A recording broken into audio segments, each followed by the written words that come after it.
gagmay, bisandat ko, ma-inspire, gihapon ko, kung magsigbong tanaw-tanaw, so may akong buhat ko nali. Kay, kaling kamatayon ba? Nakailan mo kamatayon? Nakatuon mo ka sa dapit. Nakatuon ka sa kamatayon, nasa dapit wa. Tuon. Wala po.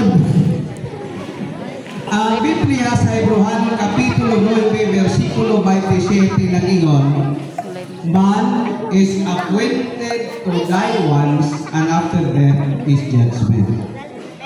Ang tao kuno mamatay sa makausa o tapos sa kamatayon hukom. Ano na yung mga panghitabo nga kini ay kamatayon, hindi magpili o edad. Amen?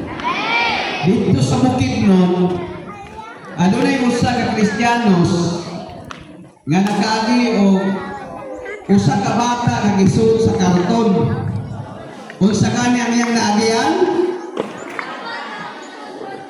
Bata nga. Pamina mo kay pangutan-on tayon mo. Sa akong isulti. Dito sa Bukidnon nasa lugar? Na usa ka Kristiyanos nga nakaagi o usa ka bata nag-isud sa magkupang na tao. Unya ka ng pag-agi niya, nakakita siya bata, mahatlok man siya, basig i-accuse siya. Mauna nga nakakita siya na may police station, ang ihimo niya, miadto sa siya sa police station, kaya ang iyang mindset, unsa gani mindset niya? Wah, pagkani ko mo mag-istorya. Nga katong bata, kung itunto niya, pero kay basig i-accuse siya sa iyang daw, mauna, nga muadto siya sa pulis, ano niyang i-report, sa iyang pagbalik, iyan ang kuhaw itong bata. So, dito siya. Pagbalik niya karon kay ang bata, gikaon man sa ero. Patay ang bata mo eh. Kining kamatayon, kining mga gagmayng mga bata, apili. Wala pili. Batag tigulang tambok o diwan lalaki, babae o itawag dalaga, na ay ipon o guway bakal. Tanan apil sa kamatayon. Mauna ma-inspire kihapon ko, isa gagmay, tugod kay Dios sa panula kanang gagmayng mga bata. Tungod kay ang kamatayon ni ay walay ipili. So kinahanglan sila og pulong sa Dios. The word of God mao man ifin sa pipila to kung mga eskwelahan nga among giagian is the source of hope, harmony, obedience, o empowerment matutumoy no. Sa ato pa, mao ni ang source nga makita nato nga dili pwede nga dili ta madasig gawag tuon sa pulong sa Dios. Dili lang kay mulana kaso nga adunay gagmay nga namatay. Adunay gipangbalita nga nangalumo sa suba sa agusan. Kung niatong nakalabay nga pipila ka adlaw, adunay bata nga nasunog sa sulod sa balay. Nakabalita mo anak?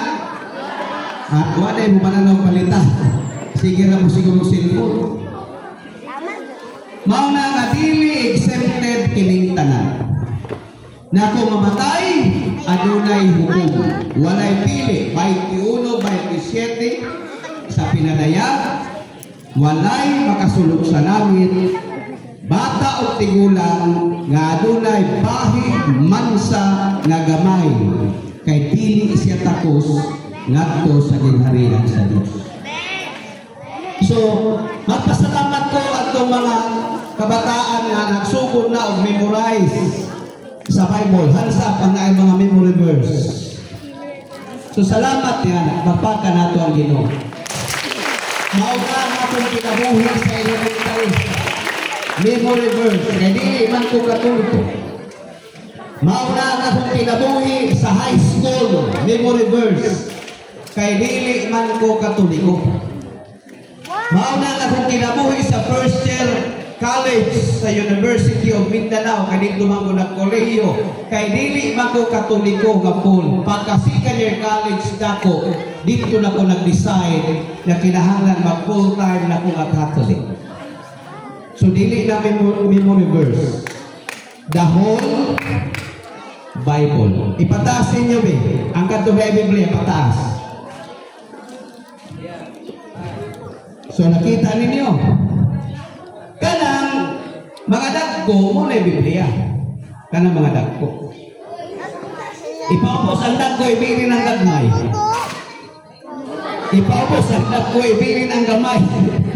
Na, kanang gagmay, napadiri. Napadiri gamay diri. Kana ipataas ang gagmay, kana dili na siya Bible. So kinahanglan masayod kaniya na. Ipataas ang dagko, ipaupos ang gagmay. O kana ang dagko na nakita ninyo, mauna ang Bible. Basig pagkaingon mo kuya, lolo, tay, tungkol sa buhok nako. Nga naman mo ingon man kalagi. Nga kanang dagko mo rin ay Biblia. Kanang dagmay di. Pabila mo. Memorize na ninyo rin. Kanya memorize. Nga naman, ask to definition.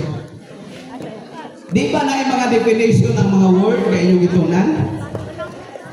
So, unsa na yung definition sa Bible? Kung dili tamay mo na sa etymological meaning, kana yung derivatives.